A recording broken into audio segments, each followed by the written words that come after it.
Now students, इस question को देखिए, हमसे कह रहा है कि रीड द फॉलोइंग। अब देखिए बच्चों, नीचे कुछ भी अगर इस तरीके से एक पैराग्राफ आता है एग्जाम में, तो आपको देखना है कभी कभी उसमें कोई न्यूमेरिकल वैल्यू भी छुपी रहती है ना, कभी कभी उसमें कोई न्यूमेरिकल वैल्यू भी, वैसे तो ज़्यादातर जनरली हमें वहाँ से कुछ ऐसा इन्फॉर्मेशन नहीं मिलता है जो हमारे सिलेबस में है, आपका क्वेश्चन पढ़ने से वहीं से बन जाएगा, लेकिन कभी कभी कोई न्यूमेरिकल डेटा वहाँ छुपा रहता है। देखिए जरा किस तरीके से उसने हमसे क्या बोला क्वेश्चन में, कह रहा है कि a group of students of class 10 visited India gate on an education trip. The teacher and students had interested in has interest in history as well.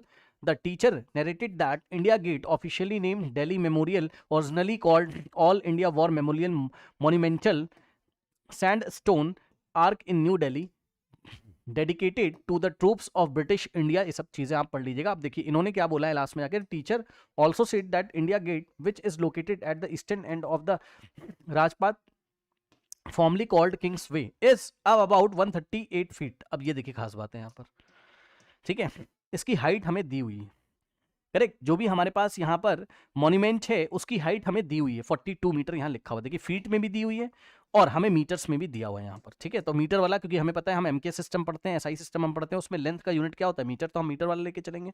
तो इनके अकॉर्डिंग जो मॉन्यूमेंट है हमारे पास, ये देखिए ये ग्राउंड है हमारा, ठीक, और ये इस तरीके से ये हमारे पास मॉन्यूमेंट का जो हाइट है ये एम एन आपका मॉन्यूमेंट है, ठीक है।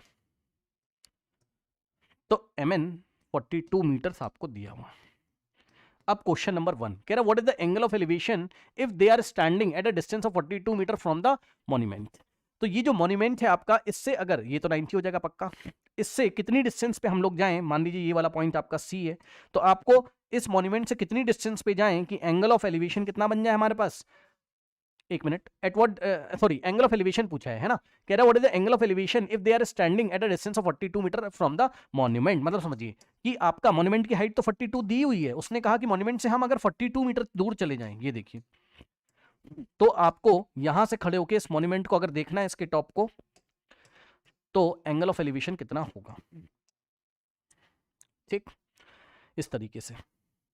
अब आपको पता ही है भाई, परपेंडिकुलर और बेस अगर आपके सेम हैं तो आपका एंगल 45 ही तो आएगा। अब जिसको भरोसा नहीं तो निकाल लीजिए, टैन थीटा में थीटा आपको निकालना है is equal to perpendicular upon में बेस, यानी कि 42 अपॉन में 42, तो आंसर 1 आएगा। टैन थीटा 1 कब होता है, जब थीटा वहाँ 45 होता है, ठीक है। तो अगर आप देखेंगे तो option B is the correct answer. अब आइए क्वेश्चन नंबर 2 में हम लोग इसमें चलते हैं। उसने बोला they want to see the tower at an angle of 60 degree, मतलब अब वो टावर को देखना चाहते हैं एट एन एंगल ऑफ 60। अब सुडो खास बात ध्यान से आप मुझे बताओ, इस डायग्राम को देख के, छोड़ो उसको, अगर आप इसी टावर को मान लो आप 45 पे ना देख के, अभी तो एंगल कितना था 45 पे ना देखकर अगर आप 60 डिग्री पे देखना चाहते हो, मतलब एंगल ऑफ एलिवेशन आपका 60 बन जाए, तो बताओ आप इसके पास में आओगे या इससे दूर चले जाओगे, बताइए। हाँ पास जाओगे, क्लास में सिखाया है। अच्छा जिनको नहीं पता सुन लो भैया, जब तुम इसके पास आओगे तभी तो इसको देखने के लिए गर्दन ऐसे और ज्यादा उठाओगे, दूर जब थे तो ओनली तुमने 45 डिग्री का एंगल बनाया ऐसे करके 45, लेकिन जब तुम पास आ जाओगे कभी अपनी बिल्डिंग के पास आके एकदम नीचे से देखना, तो गर्दन तुम्हें ये 90 डिग्री ऐसे उठानी पड़ेगी, तब जाके तुम्हें जाके कहीं बिल्डिंग दिखाई पड़ेगी ना। तो जब तुम पास आओगे तो एंगल तुम्हारा बढ़ जाएगा, तो उसने एंगल बढ़ाने के लिए बोला है हमें। कहने का ये मतलब है कि अगर आपने यहाँ पर आइए जरा, बस मैं आपको समझा रहा हूँ इस बार ऐसे ही, है ना।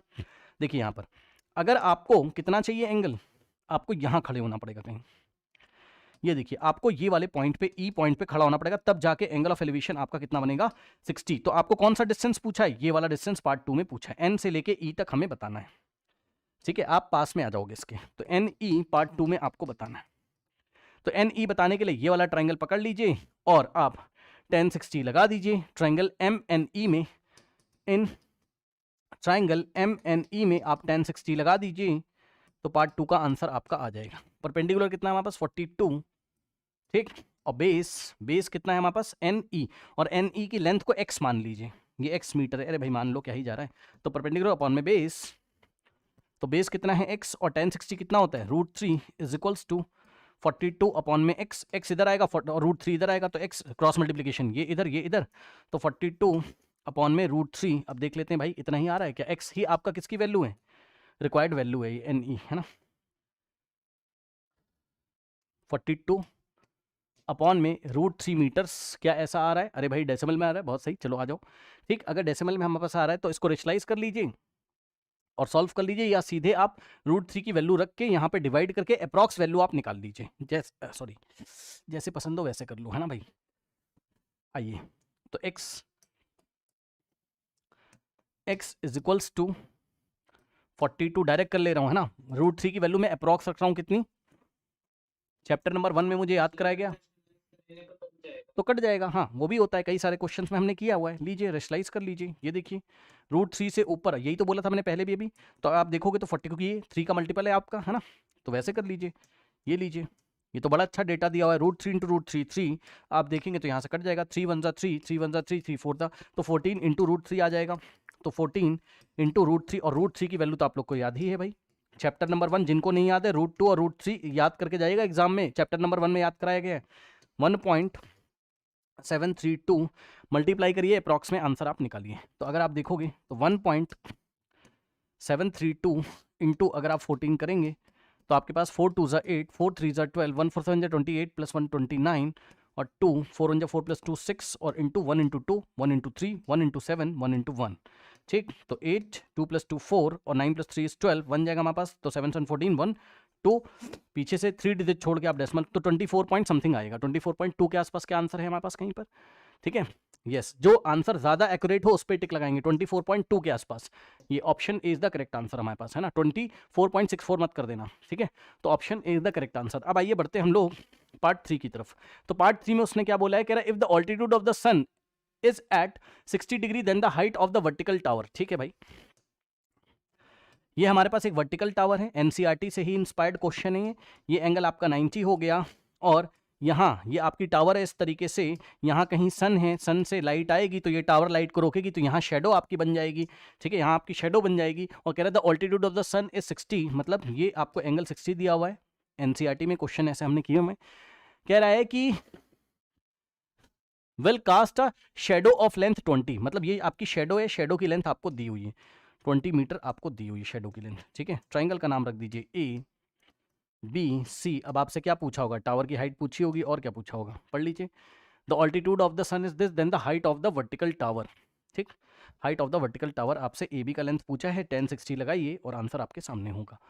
तो 1060 अगर आप लगाएंगे तो परपेंडिकुलर ए बी और बेस में हमारे पास 20 आएगा, ठीक। तो 1060 √3 इज इक्वल्स टू, यस 20 आके इधर मल्टीप्लाई करेगा, तो 20 इंटू √3 इज इक्वल्स टू में ए बी।